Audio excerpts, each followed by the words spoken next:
Kisah Para Rasul 13 ayat 16 dan 38. Maka bangkitlah Paulus, ia memberi isyarat dengan tangannya, lalu berkata, "Hai orang-orang Israel, dan kamu yang takut akan Allah, dengarkanlah. Jadi ketahuilah, hai saudara-saudara, oleh karena dialah maka diberitakan kepada kamu pengampunan dosa, dan di dalam dialah setiap orang yang percaya memperoleh pembebasan dari segala dosa yang tidak dapat kamu peroleh dari hukum Musa. Iman bertumbuh karena mendengar firman Tuhan." Saudara-saudara, dalam pasal 13 ayat 16 untuk pertama kali tampil di depan jemaat memakai nama Paulus. Di sini Paulus berkhotbah atau mengajar kepada orang-orang Yahudi. Isi khotbah terbagi atas dua bagian. Bagian yang pertama, kisah 13 ayat 16 sampai 25. Berupa ringkasan sejarah suci, bandingkan kisah pasal 7 dalam pembelaan Stefanus, dan Paulus menambahkan kesaksian yang diberikan Yohanes Pembaptis. Sedangkan bagian kedua, kisah 13 ayat 26 sampai 39, berupa pemberitaan tentang Yesus, ia wafat dan dibangkitkan dan sungguh-sungguh Mesias yang dinantikan. Pemberitaan ini sangat serupa dengan khotbah atau pengajaran Petrus.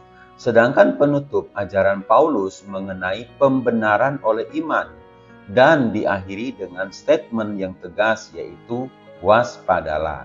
Saudara-saudara, jika menyimak materi pengajaran atau khotbah para rasul dan murid-murid memiliki inti pengajaran yang sangat alkitabiah, Paulus memulai mengajarkan topik-topik pokok iman Kristen, misalnya mengenai pembenaran oleh iman dan Yesus Kristus. Kisah Para Rasul 13 ayat 38 sampai 39.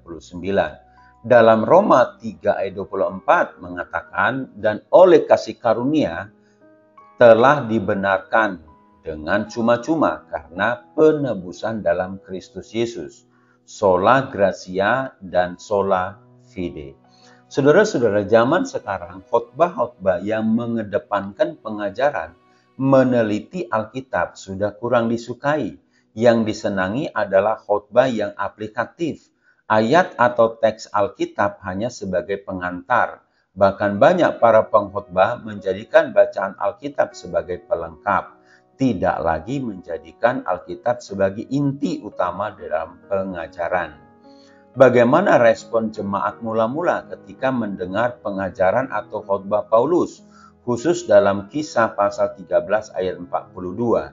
Ketika Paulus dan Barnabas keluar, mereka diminta untuk berbicara tentang pokok itu pada hari Sabat berikutnya.